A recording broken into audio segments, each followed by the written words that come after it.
what helped me on all these journeys was being adaptable and being able to learn quickly. I would say, Georgie, ultimately, you know, like being able to learn skills quickly, languages quickly, just figuring it out. And I think that would also happen with the situation with Jean or in that studio was, we would go away after this meeting and we would get very little time with him, you know, for the rest of that project. We would have to schedule it. It would be very concise, particular, and we would have to go away and iterate and make our own assumptions. Like he left a lot of open space for you to interpret what that was. And some people had worked with him so long that they understood what that space could be.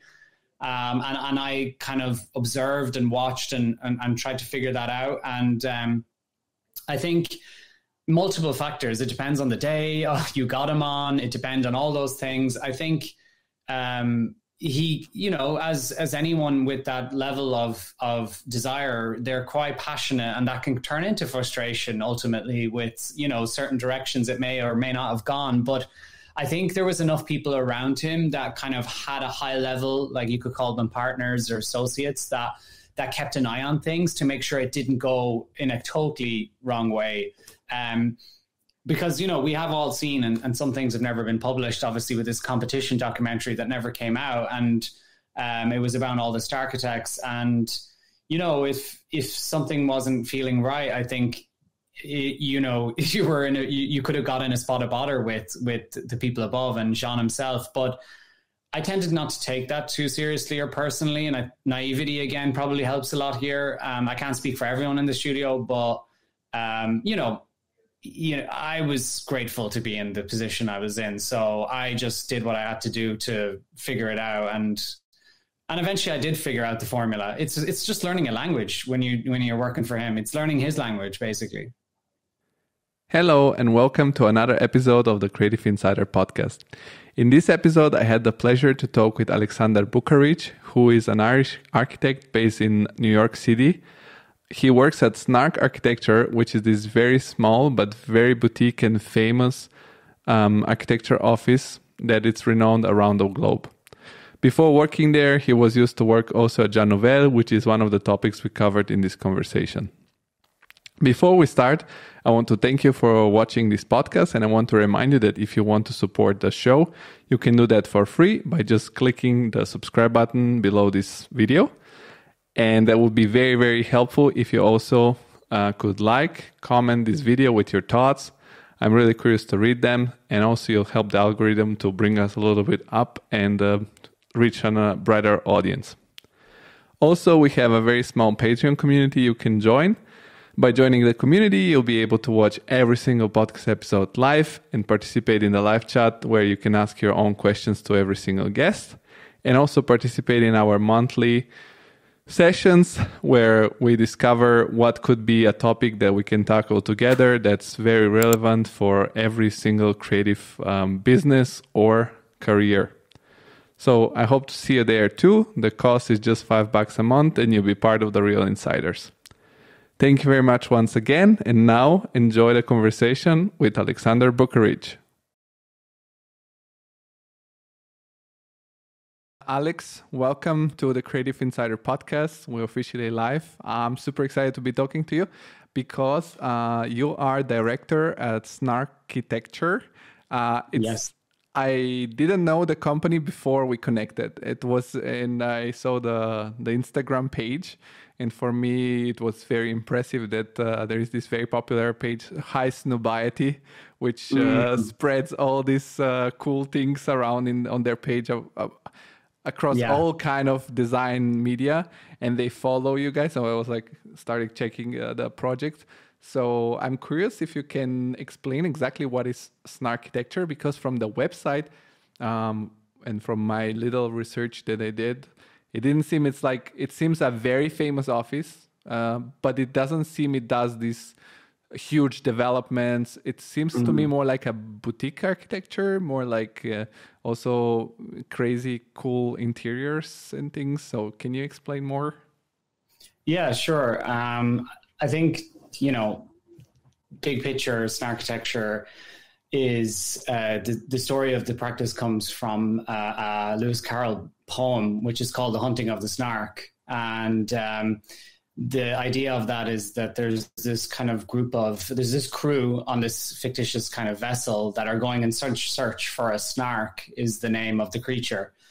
And we're essentially the crew, hypothetically speaking, and we're searching for the snark, which is the idea, the conceptual idea. And I think it's important to start here because this studio is kind of coming from a fictional stance. We're not coming from a very X and X partners or whatever. It's non-traditional. It's looking at architectural in a different way. So finally, Snarkitecture became this idea of hunting for the snark, the idea, and architecture, and doing a wordplay and mixing them together. And I think that kind of creates the genesis of this studio. So it was founded by two partners called Alex and Daniel, and one is an artist and the other is an architect. So from that also, there's this interesting intersection between art and architecture. So we're not doing traditional typical capital A architecture. We're trying to explore the boundary between both disciplines, and that started out with kind of installations and kind of manipulating buildings essentially and surfaces. And as time has gone on, it's become more permanent built structures and interiors. And I think the beauty of the practice is applying a certain thinking that we can get into that allows for it to be applied to all different typologies and all different types of projects. So I can be working on a piece of furniture one day, and also in that afternoon I'm working on a massive facade permanent piece for a building in the Middle East. So the breadth of work is quite something, and it's very fascinating to jump through those scales. It really it's very invigorating, I guess. No, definitely. So, now that you said a little bit about the backstory of the office, you clearly can see how this is embedded in the design philosophy also, because a lot of the projects, probably the right word to describe them, they look a little bit surreal. And they're a little bit of a combination between art and architecture, which it's kind of the founders, right? You said there are two people one from architecture and one from art. So kind of cool. Yeah. So that's kind of cool. They both met in Cooper Union, and they actually met in the workshop. So one was doing sculptural fabrication for sculptures, and Alex was doing models for architectural models. And then it's that interesting cross-pollination of both coming together and sparking a dialogue that created this practice ultimately. And that has then manifested over the course of 15 years now into a kind of a fascinating space that we play with buildings, and we play with surfaces and all that. So it's an interesting position. The studio. I'm curious. It's based in New York, as far as I understood. Yeah. And how many people are you guys? So, we're quite a small studio. We're quite lean and efficient in that regard. I mean, we run on anything from between 8 to 12 to 15. It depends on projects and what's going on over the course of that year. But, it's a small operation. We were in kind of Brooklyn. We're now in Manhattan. But, I think for a long time, the studio was in Brooklyn with Daniel's art practice and our kind of architectural side.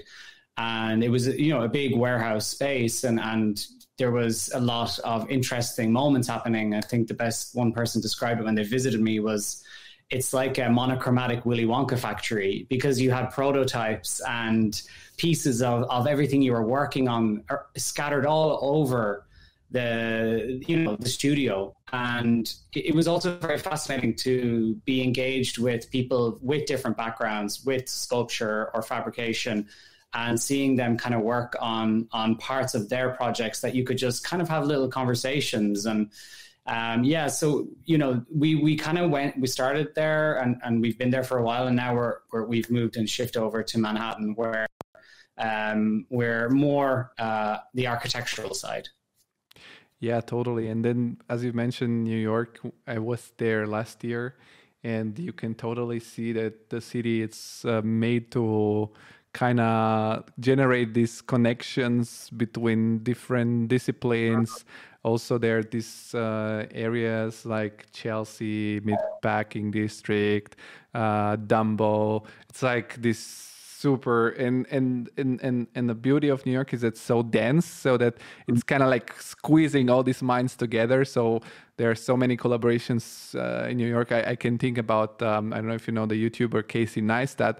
He didn't know anything about video, but he ended up working for an artist and started doing videos on his prototypes, and then he started doing filming. And so that's, I think New York, it's made for these things. So it's totally like sounds like a child of New York. This creative practice. That's a great way of understanding it. I mean, everything you said there is the reason why I came to New York is the coming together of all these minds and people and kind of finding your way within that and finding these opportunities to work on stuff that I don't think this practice could exist in any other city but New York.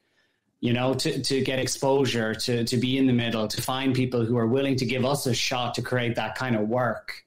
I know that, like, you know, being Irish and from Ireland, Ireland is the size of Brooklyn. Like, that's to put it into scale in terms of population and everything. That's just Ireland there, you know? So, it's definitely got the right dynamic for a practice like Snarkitecture to exist and to be somewhat successful.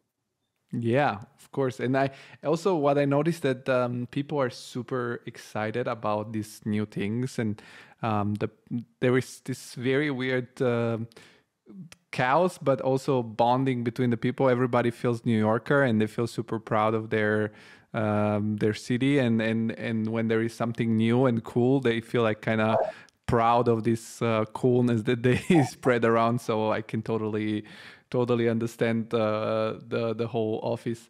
But as you might know, in our podcast, we like to take a large turn and a large journey across the life of every guest. So for me, it's interesting now that we have gotten a little bit of a hint of what Snarkitecture is. It would be curious to me to learn more about your background and to start since the beginning of your journey. How come you decided to become an architect back in Ireland? Yeah, I mean, so I grew up in Ireland and in rural Ireland. So, I'm from the countryside, and I guess the easiest way is my dad was and is a civil engineer, and my mom is a musician. And so you've got that science and art thing going on that I think played out through me in some ways. And the kind of funniest thing I can remember of is me and my brother in the room that we both stayed in back in that house there. My dad started his business from there. So there was me, two single beds, me and my brother, and then my dad and his plotter. And, and it was a strange dynamic, but it was, it was kind of inherently ingrained in me, an interest in in a pursuit to follow, I guess, my dad in some ways, in that you always as a child look up to a certain figure, and more times than not, you look up to your dad or to someone in a role like that. And I think that was kind of where I started, and I'm wanting to be him. And then I guess you go on that journey subconsciously of sitting in his car. He went to all building sites, and I'm just looking out the window, watching him interact with contractors and subcontractors. And then we're going to the next site, and kind of I eventually started to work with him just because I was interested in it. And then I ended up working on the building sites with friends of his that he built out that network. And so there was this kind of always me putting one foot in the industry. And then, there was the other foot that was even putting it further in an artistic way. So I think all of it led to architecture ultimately. And for me, kind of deciding to give it a shot. And I think it's a never ending journey. I mean, some days I still find it hard to define what I am, and we can get into that further with what Snarkitecture does. There was, at an age, I made a decision to go down an architectural degree route. And I think I'm still evolving, I think, into what that is.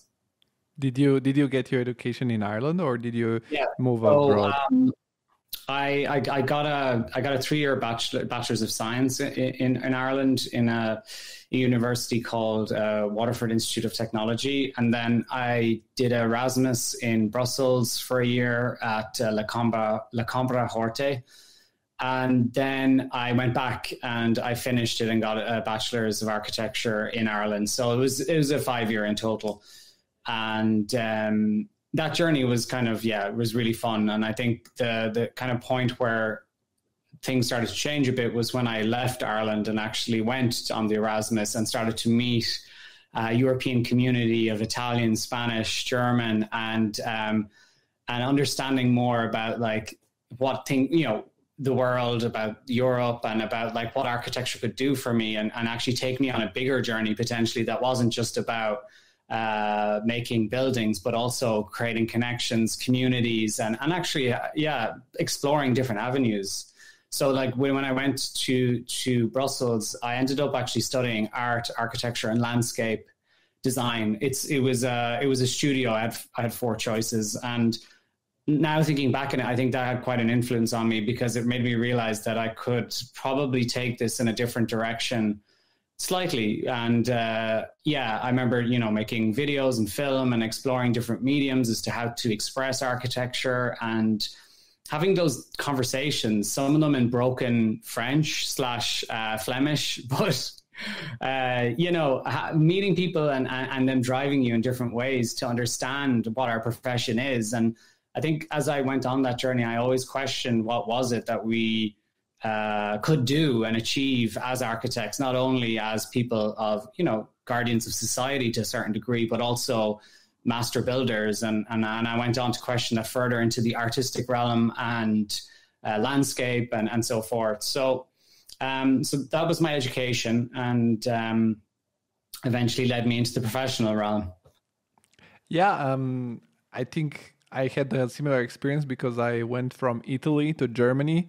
So the Erasmus is a very beautiful experience for us Europeans. I'm going to briefly explain to anyone who is listening, who maybe it's from somewhere else around the world. We have these exchange programs where you can go for a year or a couple of years or just a semester from your home country and attend the equivalent exams in another country, and then you meet all these people from all around Europe. And I think it's a beautiful experience because it connects us as a generation, makes us feel as European, which is the goal. And every year there are statistics of how many Erasmus families and Erasmus kids are also created thanks to this program. So it's a really cool thing. And for me, it was also kind of cool to see this different approach, that because you fly just an hour or 2 and you're in a completely different world and culture in Europe.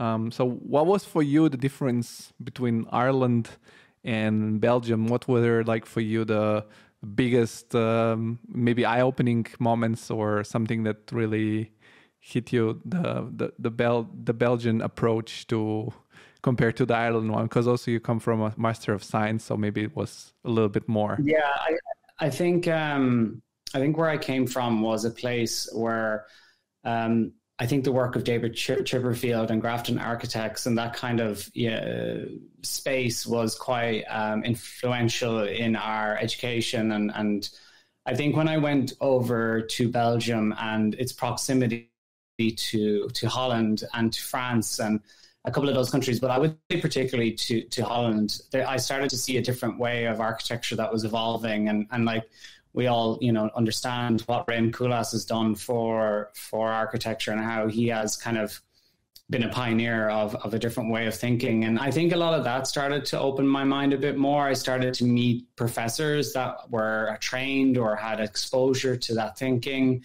MVRDV, all that kind of Dutch, I would say, almost mentality of innovative, bold design that thought about it in a different way. I think that really started to make me wonder a lot more. And after, I guess, that actual Erasmus that I did, I ended up doing an internship in Amsterdam with a distant relative of mine, actually, that my grandmother established from the newspaper. And he was an Irish guy who moved over there in 1995, and he won the European 4, I think it was. So, he was really carving out that kind of classical architectural route to take to try and get buildings built. And his name is Don Murphy, and he runs VMX Architects.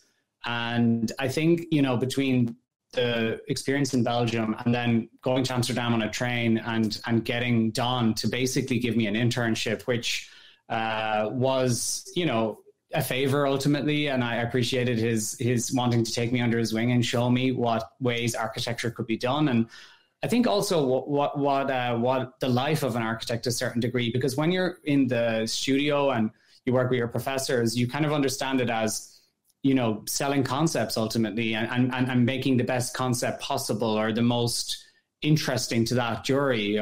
But getting to live with Don and do that internship showed me kind of a different way of life, a way of life with him. And the work he was doing actually is extremely impressive and is still to date. So I would say that those things really started to shape me into really opening up my mind to the practice of architecture and the possibility of architecture.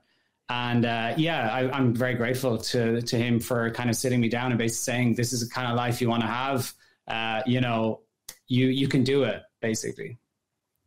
And that was your first internship. And what was your transition to the professional world? Did you ever work in Ireland, or you started being a globetrotter? Yeah. Obviously my dad was dabbling in architecture, but I wouldn't say he was doing architecture. He was making houses, which is important. But it was a lot of people would tell me he was kind of ruining the landscape of Ireland. So that's kind of mean to say. No. I mean, we have that conversation together all the time, and in some ways, I'm on my own journey to kind of rectify that. But I think that. I did practice in Ireland. So I in my first year in college, I didn't make it through the first year, and that, I got a bit excited. It was your first year in college. You were, you left home, and so some of the examinations didn't go to plan, and so I had to repeat first year, basically the second portion of it, and then the first semester I actually had to get a job. And I think I came to a crossing point there about, did I really want to do this? Did I want to do architecture? And a friend of mine, a guy decided to take me under his wing for a few months just to do like a kind of a very, very basic internship. I mean, I was just kind of walking around the office observing what they were all doing. But I remember this guy in particular sat me down one day in his office, and he just said, I've enjoyed every day that I've worked in this profession, and I love getting up and making and doing what I'm doing. And there was just this passion and this like lifestyle and this way of life that he kind of expressed that I could get, that I kind of understood, right, this is something that's not just a 9-to-5, that it's a way of life and it's a way of thinking, and that I think I can do this. So I honestly went back after I had made a total mess of my first year, and I decided to get a bit more serious about it, and I decided to get a bit more, to really push through with being an architect at that point. So, I had a job in a kind of a local architectural practice, and really I can just remember that conversation again and taking advice from people on what journey I should be on. And from there on, at what point you felt like Ireland, it's maybe too small of a stage, and to take again the leap of moving somewhere else? Because you've been quite in a few places before New York, I guess. Yeah. I was always quite curious, and again, I think your family and your first community help with that exposure. And we traveled around France, and we did the classic get the boat over and do camping around Europe and stuff like that. So that was my most excited. I was excited to see things and understand things, go to markets, go to vintage, flea markets, and see kind of buildings done differently. And so I think that was always inherently in the back of my mind. But I would say I yeah, I think going on the Erasmus and making that decision to kind of like, this might be, I need to open up a few different avenues and unlock some stuff in my thinking. And I acknowledged it through friends ahead of me who were probably doing it in my university. I think they might have come back and said, oh my God, that experience that I had, or those people I would have kind of said, right, well, yeah, why don't I give that a shot? You know, I think I had a curiosity, I guess, to kind of see other ways of doing things, and that itch just had to be scratched ultimately. And I couldn't stay, and I couldn't sit there and not understand more. And so what was the next move? Where did you go? So when after I finished my degree, I started helping out my dad again. So the story comes around in circles. So I was actually sitting in my dad's office, which is really, at the back of our house. And I got a phone call from a lecturer in my university to say that I'd been put forward for this kind of scholarship to do an internship ultimately, but this program in Paris. And so I took the opportunity, of course. And at the time we were also not in a good economic place. It was 2000 and I think this was around 2012, and things weren't picking up. And Ireland was, now let's just bear in mind, was really badly hit. I mean, just the construction industry, everything was in a really bad place. So a lot of people, there actually was no choice. So like there wasn't even the luxury of staying or going. I think a lot of people had to just go. And that's the history of our country. Ultimately, there's a huge immigration situation that occurs because it's such a small country. It can only facilitate so much. And so the phone call, took it, and I said, right, I'm going to get a boater. I think I actually took a boat to France for the sake of it. And I started with a company called SCAU, who they're called SCO, and they work on huge kind of cultural projects in France mostly. But the most notable would be the Stade de France. The original partners would have actually won the competition, and they grew from that. I mean, they've done tons of new stadiums. I was working on a zoo when I was there. And that kind of was my first kind of, getting out into the profession properly, and actually going by myself with a bag on my back and wondering, what can I do here? And what can I find out about things? And I didn't have any French. Like I stopped learning that completely. So I kind of just went with a smile, a couple of pastries, and like, let's give this a shot ultimately. Well, but I guess you have had a great portfolio, because the first internship you've done at the VMX Architects, I mean, that's a great office. Like still, I mean, today it's probably way bigger than the time you were there. And it's Dutch architecture. It's top notch in the world, probably, together with Danish architecture. And all the Scandinavia and Germany, probably. So have you been, I'm curious, because you make it sound so flawless, right? So that you've just decided to go to France. Yeah, but I mean, have you been very, compared to your equals or to your surroundings that are of the people that were in the same field, have you been particularly skilled or talented, or somehow, coming out among the rest of the people, so to say?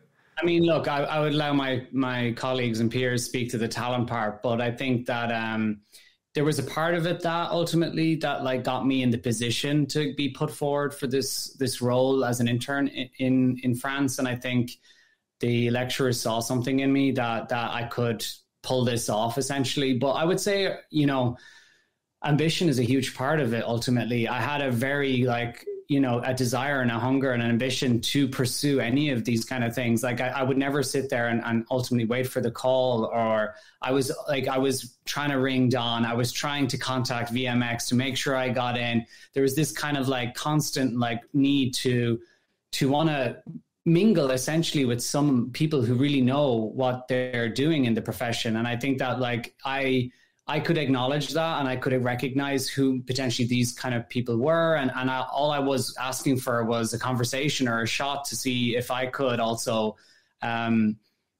perform or be involved at that level. And I think, yeah, I can remember just even being in my university, and again, coming back to not, getting on well in my first year, I think there was a huge shift in my mentality after that, where somewhat I felt like a failure, I felt like I had failed. And when I came out of that, I just had this really burning desire to try and mix with the top of the top in our profession and see what this is all about. And that became working extremely hard in college, and it became networking, which is what that word is now, but just like knocking on doors and just saying, hey, look, and probably being 95% of the time told, there's nothing happening, sorry, but we'll keep you in mind. But perseverance, I would say, ambition got me to get in the door at the first place in company in France.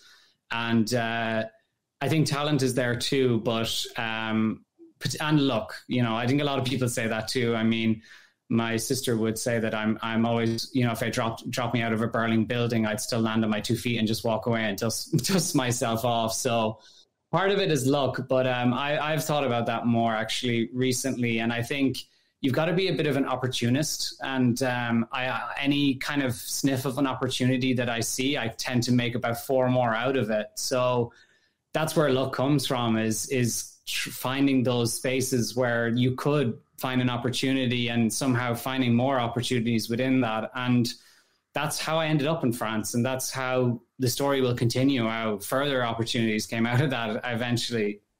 I have a curiosity, because you're a very interesting person so far.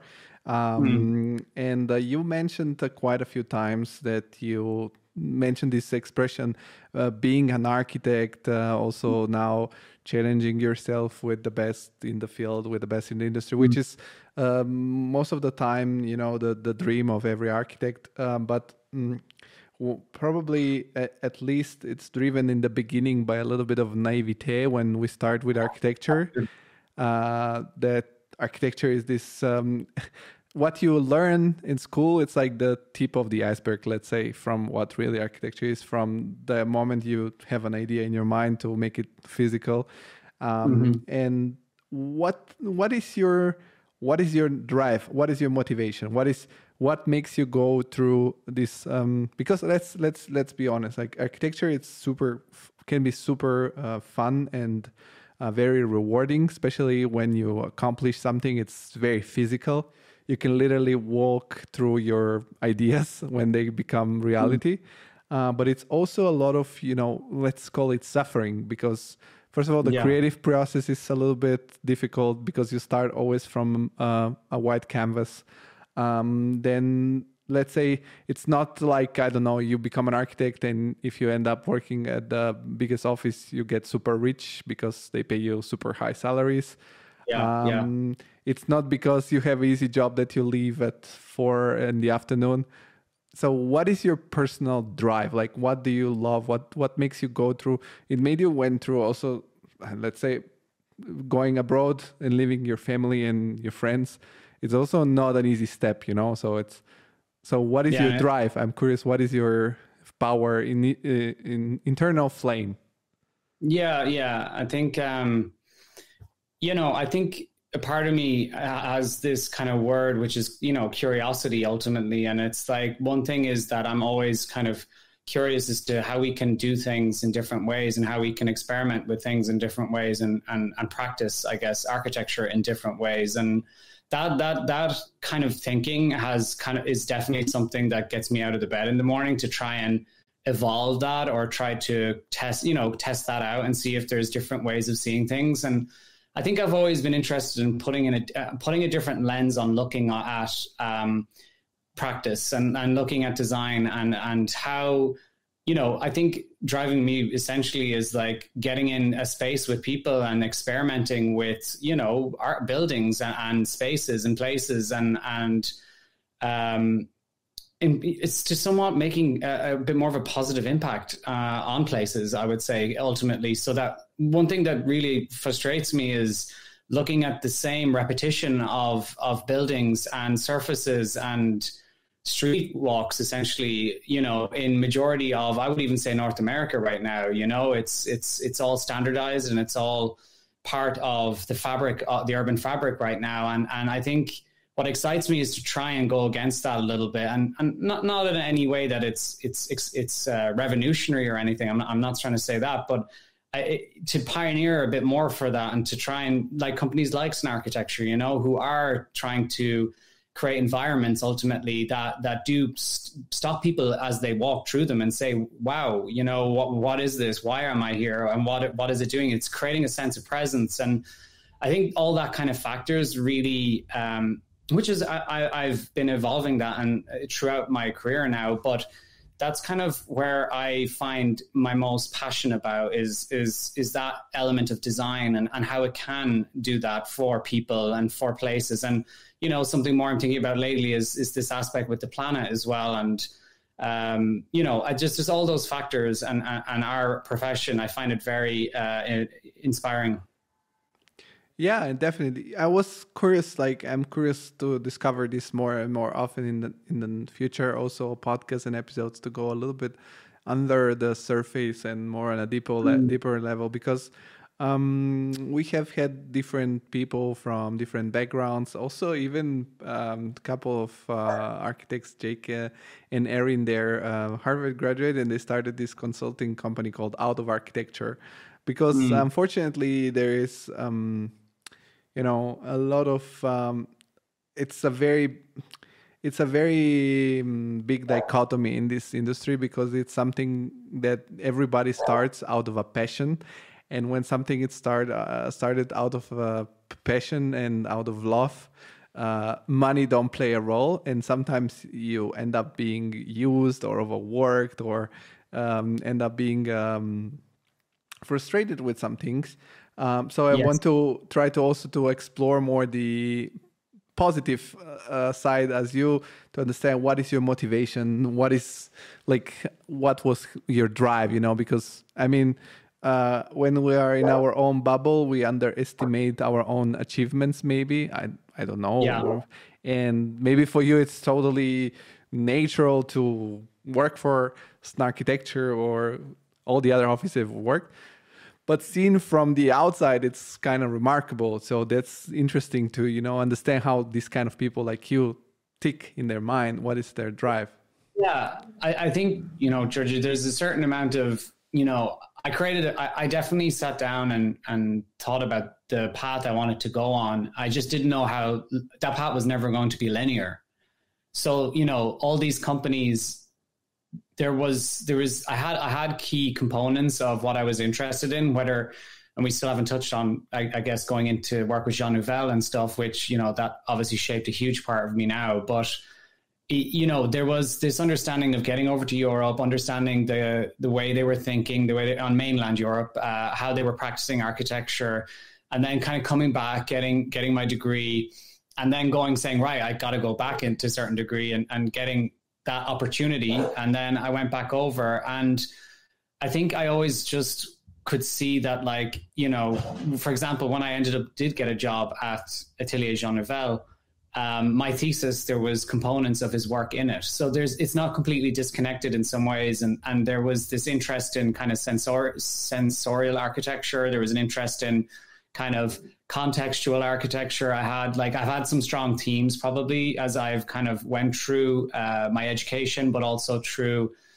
documenting and reading and writing and stuff like that as I've kind of developed. And so I kind of tried to pinpoint things and hoped I really hoped I could get them.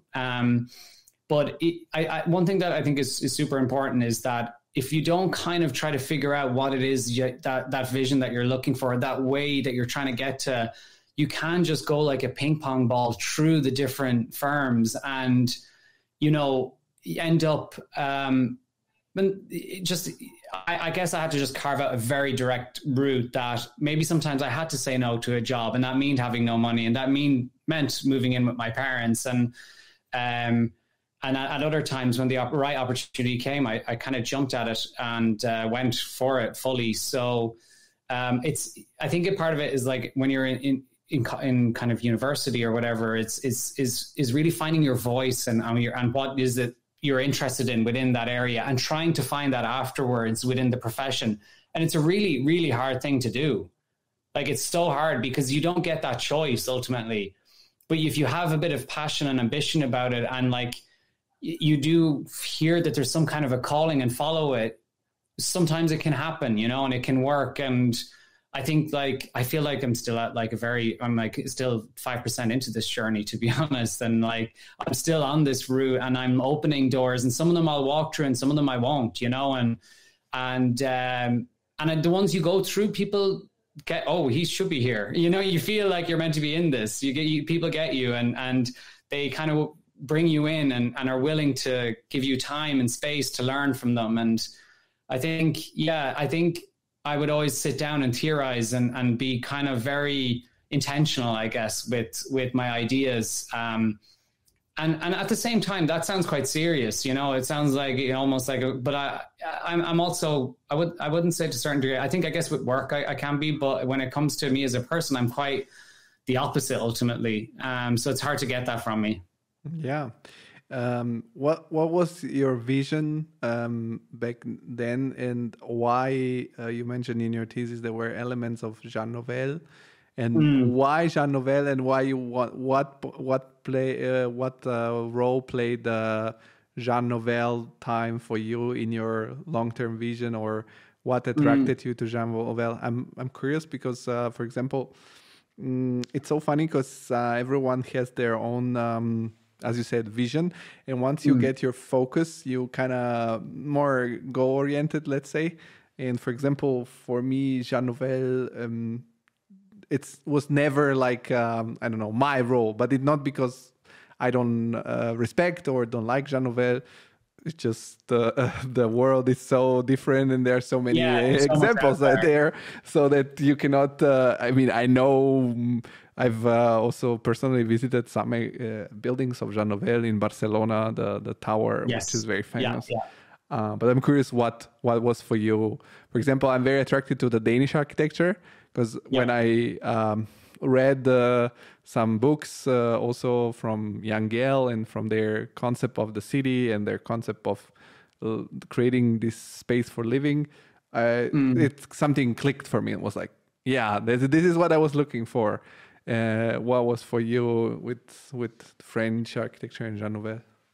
Yeah, I think when I was kind of doing my research, and I've gone through a lot of these characters, whether it's Peter Zumfer or Daniel Libeskind or any of those guys, but I think with Jean Nouvel, I had a bunch more kind of understanding of where he was coming from. And I think a project that I could speak to is probably, he did this tower that never got built in the La Défense, just outside of the Paris and the Périphérique. And it was actually it was proposed as a competition probably when I was just, in 1988, but it was called Tour Sans Fin, and it was an idea of going from the earth to the sky.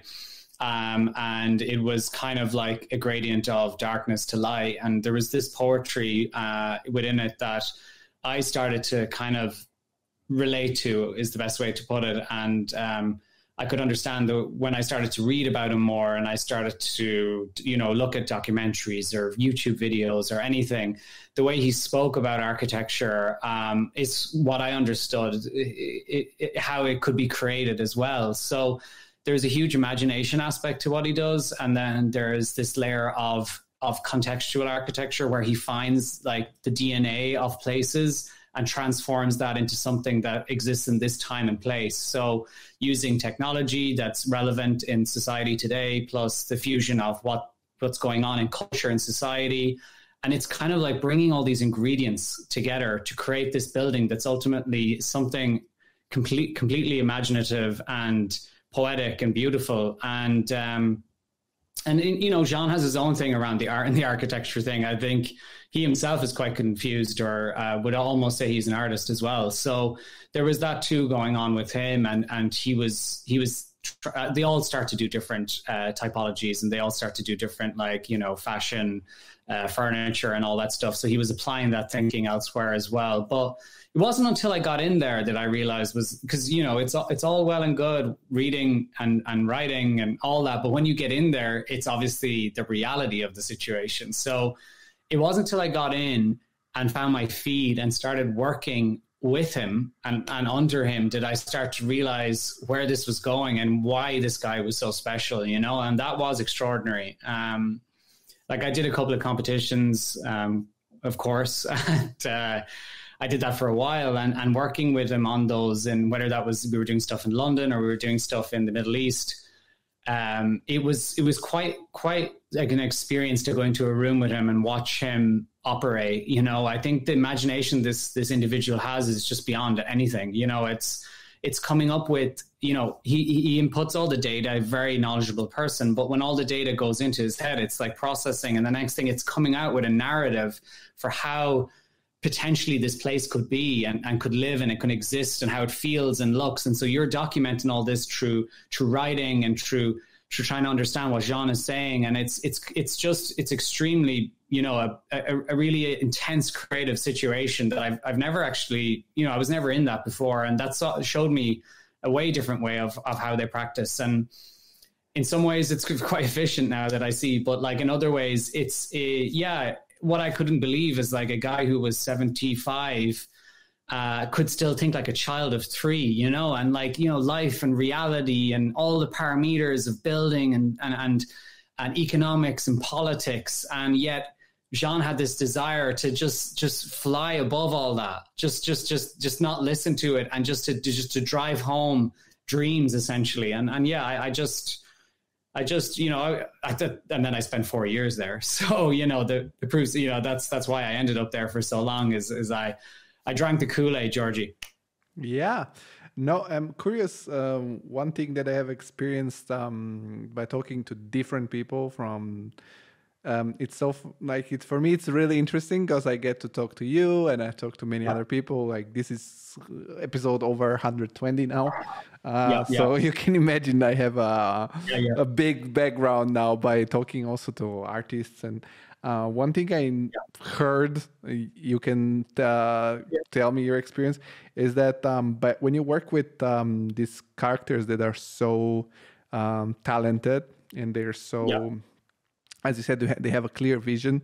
They have this super developed imaginations. Sometimes when you don't match in your outcome their imagination, it can get kind of heated on.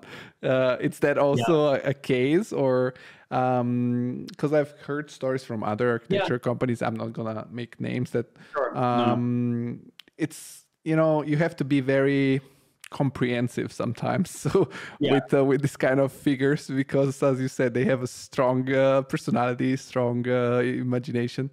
So was that also a case? Because it's called a creative insider because we want to discover everything. Look, I think, you know, part of what helped me on all these journeys was being adaptable and being able to learn quickly. I would say, Georgie, ultimately, you know, like being able to learn skills quickly, languages quickly, just figuring it out. And I think that would also happen with the situation with Jean or in that studio was, we would go away after this meeting and we would get very little time with him, you know, for the rest of that project. We would have to schedule it. It would be very concise, particular. And we would have to go away and iterate and make our own assumptions. Like he left a lot of open space for you to interpret what that was. And some people had worked with him so long that they understood what that space could be. And I kind of observed and watched and tried to figure that out. And I think multiple factors. It depends on the day you got him on. It depends on all those things. I think he, you know, as anyone with that level of desire, they're quite passionate, and that can turn into frustration ultimately with, you know, certain directions it may or may not have gone. But I think there was enough people around him that kind of had a high level, like you could call them partners or associates, that kept an eye on things to make sure it didn't go in a totally wrong way.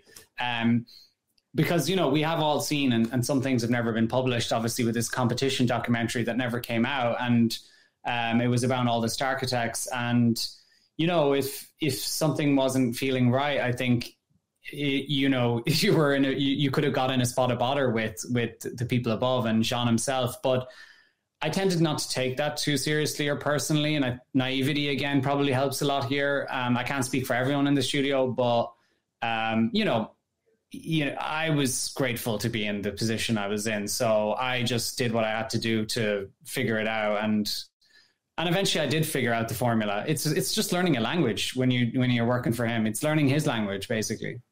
Yeah, it's also every work. It's also building a relationship in some form. Yeah, so it's building a trust. That's a big one for him. Yes, of course. And after the 4 years there, that was then the next move was finally to get the classic Irish road towards the States, or were there other adventures in Europe before moving to the new continent? No, you're right. I think the Irish thing to the States was definitely one thing. I think back on it, some of this stuff was, as I said, was like I had this vision of what I wanted to do and be, but then there's moments within that where I've kind of gone off I've gone off track completely. And like when I was in Belgium, I worked in a bar part-time, an Irish bar, of course, to make extra money to travel. And when I was in that bar, I remember a guy approached me and he had this, I don't know, there was this connection and quite serious. And he said, look, one thing I want you to do and you should do in your life is live in New York once. And I can't remember, that moment sat with me. And I always kept it in the back of my mind that, yeah, maybe I should do it. But he was like, make sure you leave it, before it gets you, before it eats you up. And I was like, okay. And here I am still. So I'm a little bit worried when I'm going to get eaten up, But that sat with me, and I would say people always on a journey. I always appreciate connecting. So anyway, I eventually finished in France, and I just, after 4 years in the French system and in Paris, I just felt like I needed something bigger, something a bit more closer to home in some ways. I would say, just in terms of there's a huge Irish community over here, as you can imagine. And so I had some friends here that also helped with the transition. And I just took a flight over and I started interviewing in a couple of firms to see what I could do. And I think at this point, I took a little step back from my very strict vision of what I was wanting to be. And I just kind of wanted to move somewhere that didn't depict, I'd gone to France because of the work. And then I'd worked with Jean for 4 years because of the work. And so this time I wanted to move because of another reason. But ultimately, it wasn't a bad place to be because, every practicing architect is here. So I had friends, accumulation of I had a relationship that had ended. So I was like, you know what? I need a clean slate. Yeah. And how does it work did you need to apply and get a job first in order to get the visa? Because a big topic when moving to the States, it's a visa. So what's the first, I guess that at that point with your background, 4 years at Jean Nouvel, a lot of doors were open to you around the world.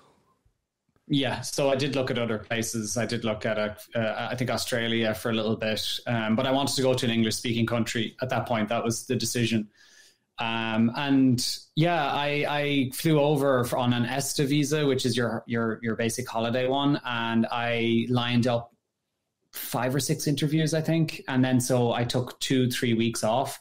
The beauty of France and living in France is the holidays and the vacations. So, I took a block of time and I flew out and I said, maybe I can make, maybe something can happen in the States. So I met some companies, it was a little bit more commercial than I was expecting of it and not in my zone, but I said, why not? I'll chat and figure it out. I would say at this point, I had kind of figured out a lot of the conceptual and creative stuff, but I was wanting to kind of go on a bit of a direction that would hone in my technical and more kind of like your chartered experience. So I was also, I would say at the start of that, more leaning into starting that journey.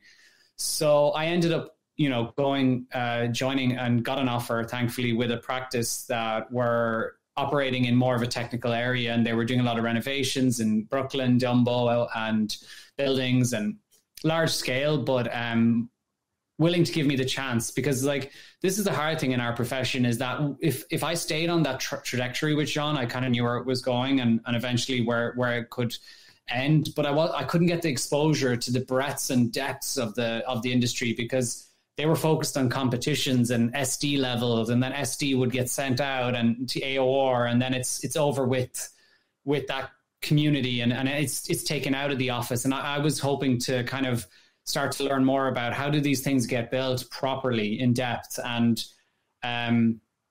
so then I did that. For my ignorance, what is exactly is SD? What does it stand for? So over in the US and in France to a certain degree, terminology is a little bit different, but usually you do your concept like phase, and then you'll have a schematic design phase. Which schematic is design, yeah.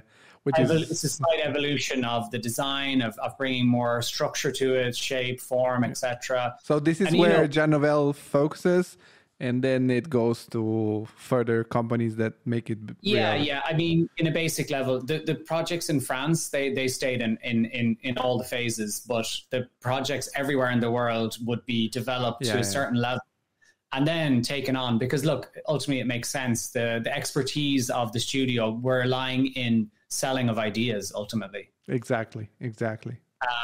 So I went to one of the other offices basically, and that was extremely difficult, I would say, to go from one extreme to the other and start to understand things through Excel sheets. And what scares me the most of the States, something completely not so sexy. Sorry for interrupting you. I wanted to ask you, like the measures, like the away from the metric system, where more or less I feel confident and comfortable because we have our standard measures, and then moving to square feet and inches and quarter of an inch and 3/4 of an inch. It's a real mess. It truly is a real mess, honestly. I would say only about a year ago it started to sink in, and I'm here 6 years. So I was always thinking in meters and kind of translating that through little apps basically all day, every day, and square meters. And it's a real shift of mindset, but it was like learning the French. It took like 3 years and basically it sank in then. But yeah, that's a bit different. And, I think business is business over here a bit more. It's a bit more driven by numbers for sure. And once you move there, how many years are you now in New York? So about 6 years now. Oh, so it's already a longer journey than the Jean Nouvel one. How was in term with getting your license there? And also you needed... The problem with architecture is that you kind of can do it all over the world because people are people and they have the same size and they need the same spaces. But the problem is that because it's so regulated and there are so many constrictions beside all the creative process, is that once you move, you kind of start from block one. Scratch.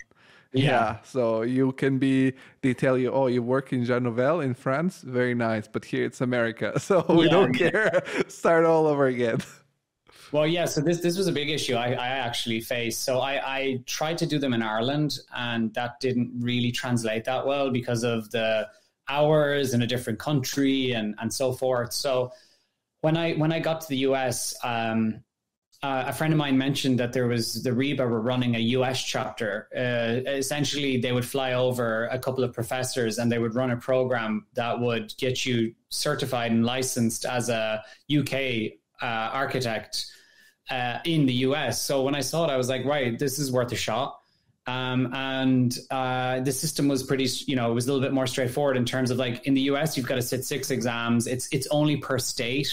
So the getting licensed in New York is totally different somewhat to getting licensed in California. So to me, that didn't feel flexible enough probably. So I wanted a bit more. I wanted to get the UK one that would then allow me actually translate it to the Irish one. There's a direct translation.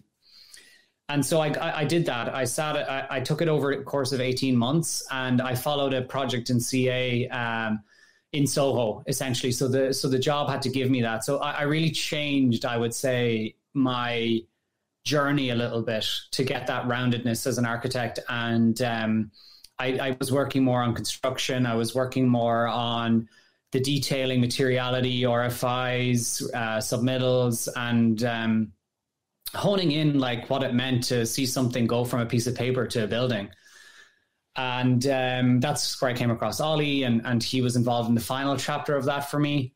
And then it was really worth it. I will say I found it like quite, not that part, but I found working in a more corporate office very challenging for someone who was always in with imaginative space and a creative space. And looking back on it now, it does make me realize that every chapter, there is positivity in every job that you take. There's always something you can learn from it. And I've had a few that I haven't mentioned yet, but you know, not all of them worked out as well as these ones particularly had that we've spoken about in depth. I think like that job in particular was quite challenging, and like, you know, I did have issues getting up to speed on the, you know, technical side of it, and the kind of the more pragmatic side of architecture, the numbers, the some stuff you just don't come close to with Nouvel. And that was hard. You know, I felt like I was back at first year of college failing again, honestly. You know, it was really hard. It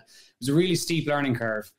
But looking back on it, after doing, I think I did 2.5 years of that, and getting licensed and getting the trust and that education through that practice, which are called S9 architecture.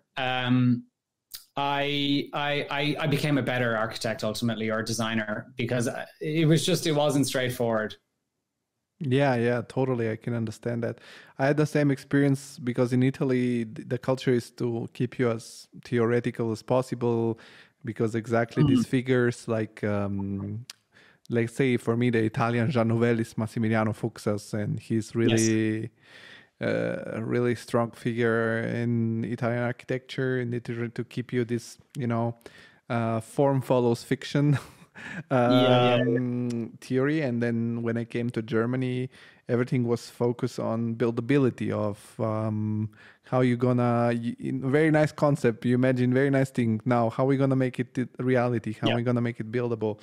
And I discovered that there is I find beauty in having an idea that can be translated into reality, you know, I have a love of, for me, the most satisfying moments of my career so far is when I went to a building and it was built, and I could see that the workers had executed the construction detail that I had designed, and it works, or you have invented some solution that the user's gonna love. Maybe something really stupid, like the windows work a little bit better than they would be, but so I'm wondering, because you have this background of the highest level of concept design to going to this very in-depth detailing and construction documentation, what is for you the most satisfying elements in the architecture process? What is what you love mostly? There's different parts of it, but you know, for me, and what's happening quite recently is when we're getting projects built, is seeing people in the space and actually interacting with it and being there, and it's done and it's real and it's tangible, and getting feedback, you know, and I think we can get into a bit more about kind of where I'm at now, and I've seen that process quite a lot in the last 3 years. And it's simple things like getting a DM from a worker in a huge store and restaurant we designed and saying, I love coming to work every day because it's such a beautiful place to work. And I mean, that's one example, but I think that it's getting to really experience all that hard work and all that thought and theory, plus the layers of technicality and execution that goes into it to get it to that final place is honestly one part that I find extremely rewarding. But another part I really enjoy is that journey you go on with the people. So the client, the consultants, all those people, it's a real kind of a journey as a group together. And I actually enjoy that. Some people don't get as much satisfaction out of that. But I find that really rewarding, because I find that like there is moments when it gets difficult, and there is moments when there's difficulty, like trying to sell the idea and then trying to get the idea built on a budget, on a blah, blah, blah. But getting to the end with them and still having a good relationship, that's success to me, you know? And then there's one other part of it that obviously, you know, I'll always have beauty, you know, attachment to is that initial kind of ideation and creation of where we're headed. So like taking a map, but there's no directions, and setting those directions and building it out. I think that's something I've always been passionate about, but I find myself not further away from, but more letting that happen and just coordinating it more so. But I find that part probably also extremely, enjoyable. And how did you end up actually at Snarkitecture since, because you're 6 years now in New York? Yeah, so about 3 years ago, I joined the practice, and I think it becomes that conversation that we're having, George, around the creative and the technical. And I guess once I somewhat rounded out as a professional in those two areas, there was a couple of things. I was seeking to I wanted to get things built more, and I wanted to go down in scales to see things happen. But also, I'd always had Snarkitecture as a studio that I admired for their work and the conversation they always have around that intersection that we spoke about at the very start. And I had applied originally when I came over, but, crickets. So I eventually ended up getting a conversation going with them. And, they were interested in someone with my experience as well, not only in creative, but also in the technical end, and coming in and it was just a perfect timing. Ultimately, I was looking to kind of get projects going. I was also I'd worked on a lot of large scale projects, I would say, like towers, cultural institutes, big renovations. And the duration of time was so long. I mean, we all know this. It's like 5 to 7 years for some of these buildings to get done. And I think at that point, I just wanted to be in the projects, experience them and making them happen. And so Snarkitecture was in a perfect kind of a scale for that. So the philosophy plus the type of work that was there, all kind of those ingredients came together for me to go forward with that choice and to kind of ultimately grow to where I am now with them. And that's how it happened. It kind of came around 2019 that I got a job there, and I ended up, brought in to lead a few projects and things and evolve. And now I'm a director there, where I'm using all of this stuff that we're talking about and applying it with more interest in business. I've got much more interest in management and like using those skills to, give people tools to make things and create things that are quite, creative and imaginative. But I do have a desire around now the business side of it too. So that's helpful. Because I've seen in different places that the numbers don't match. Yeah. What I can, now that I know you, more or less your story, and now that I see the work that Snarkitecture does, I can totally see why you fit within this company. Because if someone like let's say I pretend to have some understanding of the architecture process by working myself in it for now 7 years. And I see you guys do these projects that for people that maybe are not so much in architecture or that don't understand that the depth, maybe a particular brickwork or a particular opening or a particular cut or a particular detail. That's the result of this concept design, these ideas to create the form that follows a certain fiction, but that it needs the craftsmanship of somebody that understands how we can use the bricks, how we can use certain materials, which material can follow the shape, how we can achieve this effect. And I guess in the business side too is also how we can make it payable, how we can not break the safe for this project. Yeah, there's a lot of things going on there that are quite challenging on a daily basis for the studio. Because it's nothing is typical, nothing is off the shelf. Everything is more or less custom, and that comes with the idea of a boutique firm. And that part of having to really work and build close relationships with fabricators and clients and different stakeholders in the project ultimately that will allow you to go on that journey and to figure it out. And I'd say, like, we do a lot of transforming ordinary things. So as you said, like doors or windows that are kind of, created to be extraordinary is the idea, is to make architecture perform the unexpected is what our tagline would be.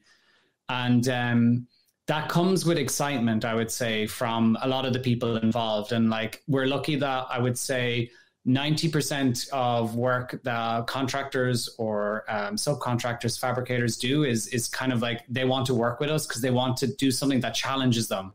I think that's the best way of looking at it, in terms of like, when I'm going to bid out this and I'm trying to get the right, price for the client and all that stuff, is the more nitty gritties. We're trying to bring on the right person that has the energy, that wants to actually do this with us, and like actually going to there needs to be of extra time. There needs to be a bit more work in the drawings together. There's more time in the model, figuring out like, how these two things will come together.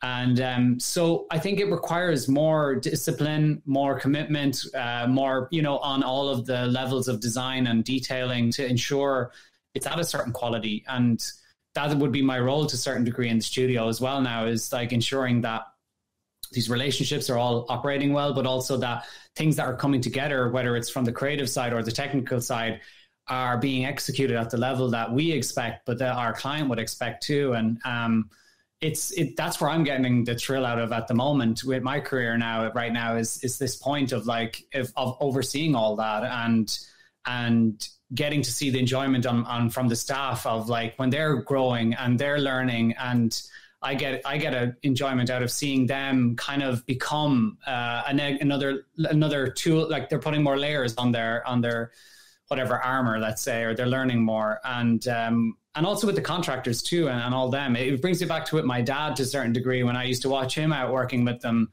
and seeing him in field, and like, he was, as I said, destroying the Irish landscape, which was extremely harsh. But it's like, I now see myself in that role, and I'm trying to figure things out and to create an imaginary landscape now. And I think, there's some beauty in that now, and it's kind of coming a bit full circle. But then again, I'm, as I said, probably 5% true right now. So it's...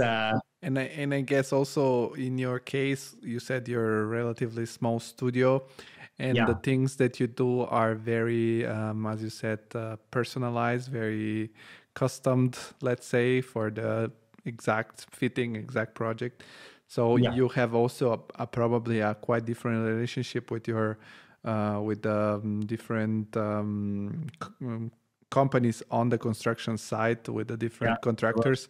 Because probably you have to have a collaboration, right? Because I'm going to imagine, if you're going to build, I'm looking now at the image of a bench out of marble with some with some particular openings or some particular, you need an expert that works with marble and that can tell you how this thing could be done. Because I guess in-house knowledge about every single possible contrast that you can make with materials and shape, it's impossible. Yes, you need to kind of like, you've got to find these guys, get a Rolodex and call them. And actually there's a lot of extra work to get the right fit for executing that particular thing. And that happens over years. You do build up, as we all know, this network of people who contribute to your projects and help us to make these ideas. And, but yeah, we do plug in. I think a big part of it is we do plug into larger scale things. Certain things we do ourselves, like Kit Paris would be an example, where it was quite a large renovation of a project off the Champs-Élysées. And that was, we kind of led that whole process. So we went from like, instead of plugging in, we kind of went through almost all the phases except for CD, construction documents. And we had a local architect do that. But there is certain projects like we do, like retail stores or restaurants, where we do take a lead. And then when it starts to go at a certain scale, we'll be a consultant ultimately for a UN studio or for, other practices that we've worked with. And how does the creative process at this company works? And what are the tools that you guys use hands-on to make things happen? Because you mentioned the founders are there again as like overlooking the projects in the same style as Jean Nouvel, and what are the tools in matter of software or other other things that you guys use? Because I see that sometimes the projects involve creating a funny contrast where the wall turns into sort of how do you say, like a blanket or something soft, or you have some orb that it's fluctuating out of marble, or you use an object like a shoe and repeat it in a certain shape. So I guess you don't go into the realm of beam or things like that, because that's, I don't know, in my opinion, I don't know, maybe you can contradict me. Right. That doesn't make any sense for this, but maybe some parametric architecture or stuff like that you guys use.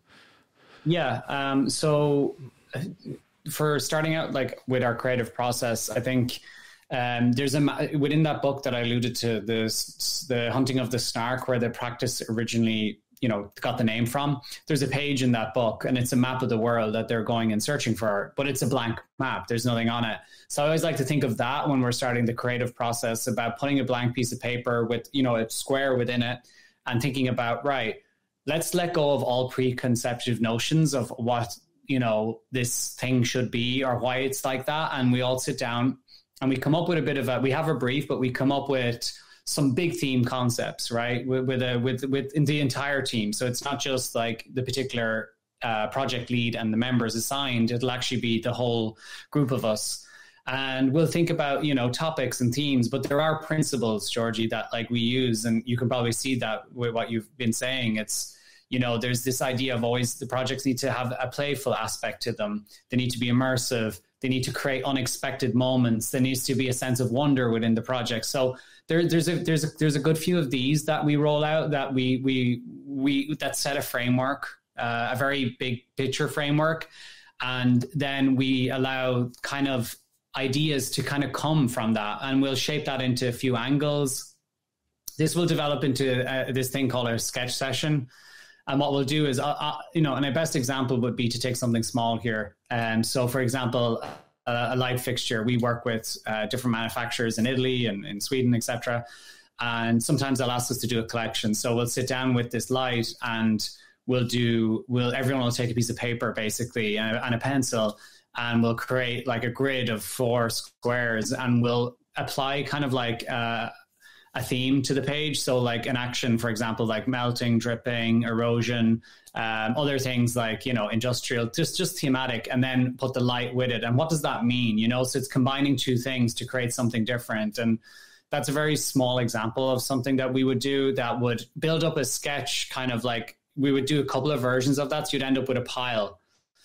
And it would then be assigned to the project lead to take the pile and to sift through it and find out, well, what is in this that could be of interest for us to pursue with the client, and for the studio to invest into as well.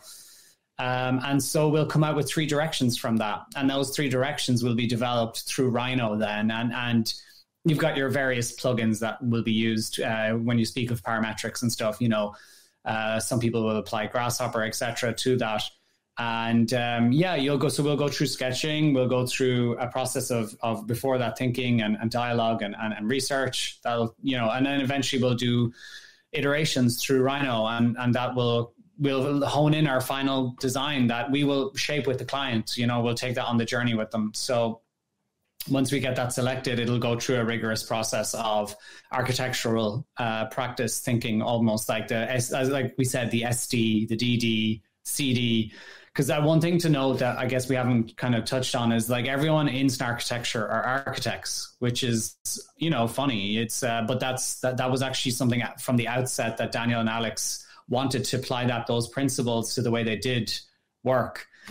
Because in some ways in architecture school, we get such a broad understanding of how things come together and how we can apply that kind of thinking in terms of conceptual thinking, but also having some idea of detailing and some idea of structure to small things like furniture that we do. So to date, there's been just a lot of architects in the studio and exploring that thinking on different types of scales.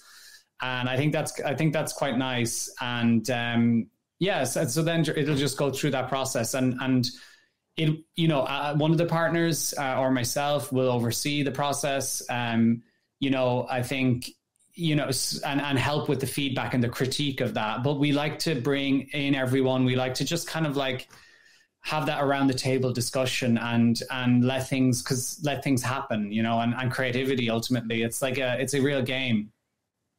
And because the team, you said it's around 15 people, if I'm not wrong? It can be, but I think we're about 10 now.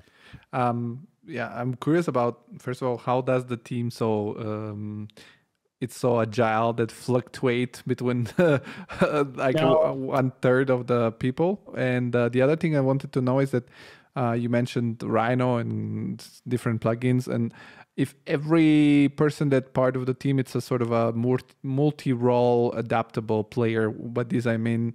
Every person can do everything, or you guys also in this small team have a room for, I don't know, a more specialist of the construction design, a bigger specialist in parametric design? How does this work? Yeah, so I think when I say fluctuation, it just depends. Sometimes people will be contracted to come in and help us. So, but like if fixed staff, let's say we're about 10, and the structure is there's senior designers, junior designers, and interns. So there's about like a few layers to that. And usually it's a little bit different in the terminology to kind of project architect, junior architect, but it's the same idea. And generally the project lead, the senior designers will lead projects with 2 to 3 people on each team. And so they'll all kind of work together and go on that journey with, myself and Alex, the partner, helping them through it.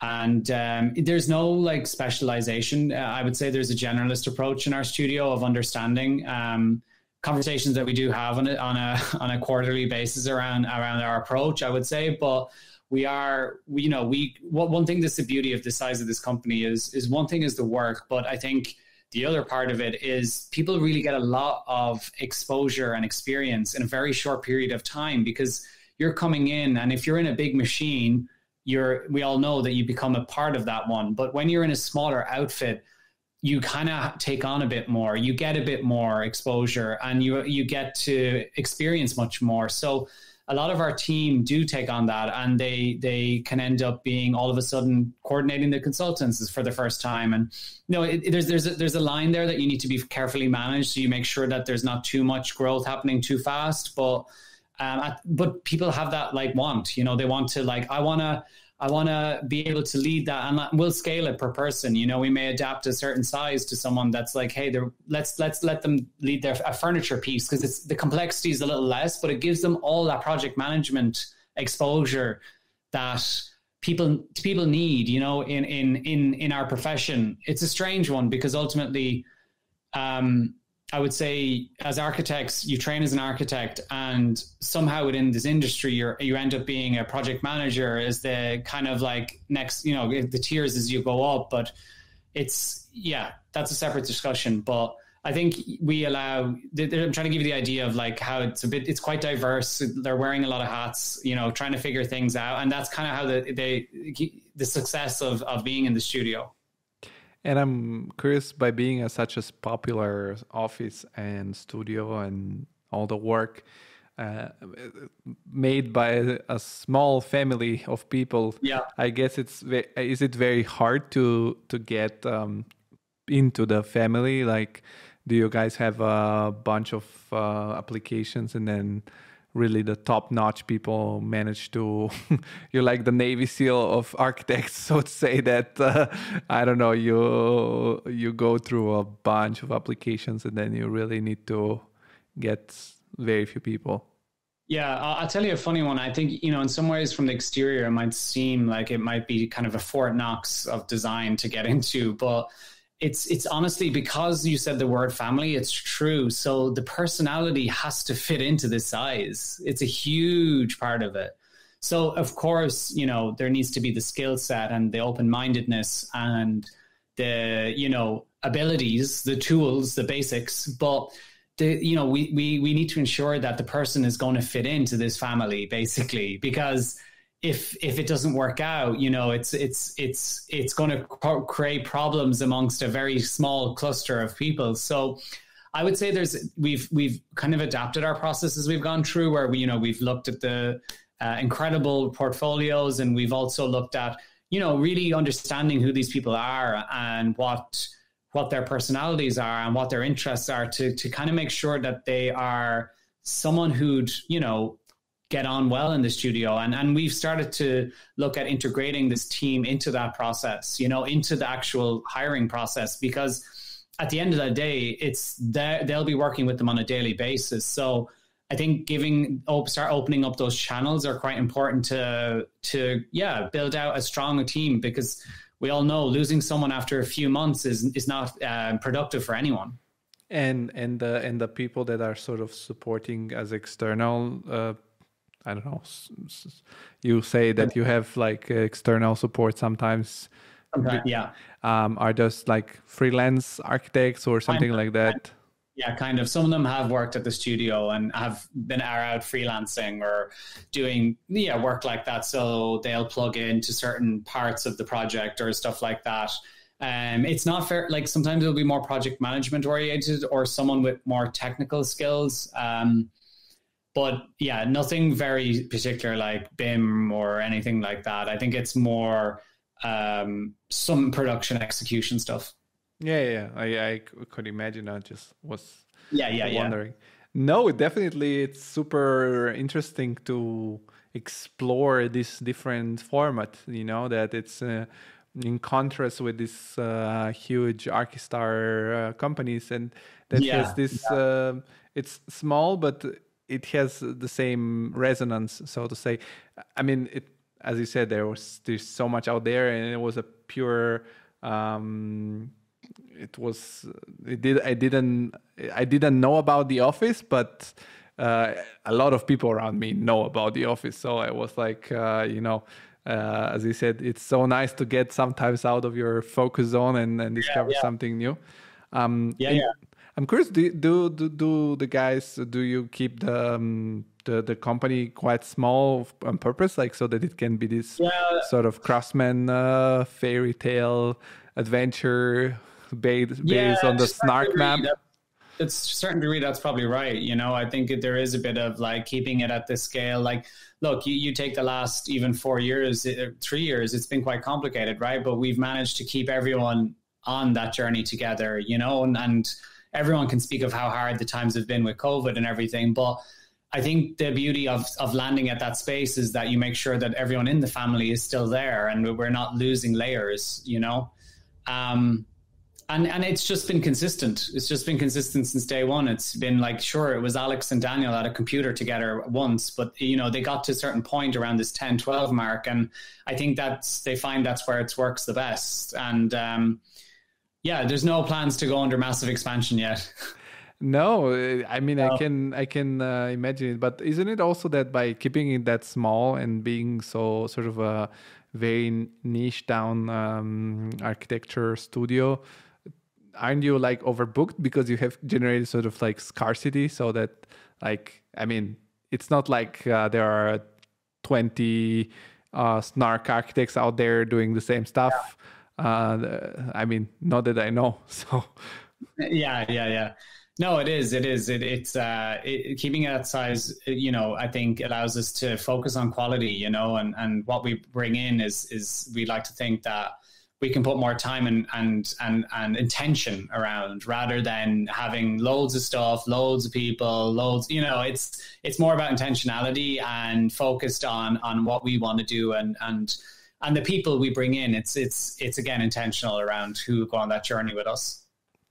Yeah, sounds great. No, I want to say that doing the Creative Insider podcast started exactly with this idea to have the opportunity and a reason to talk to people like you and discover your stories and get inspired. And it's so nice to really have a little bit of a hint from behind the scenes of, what we live in a world made of images where we scroll through.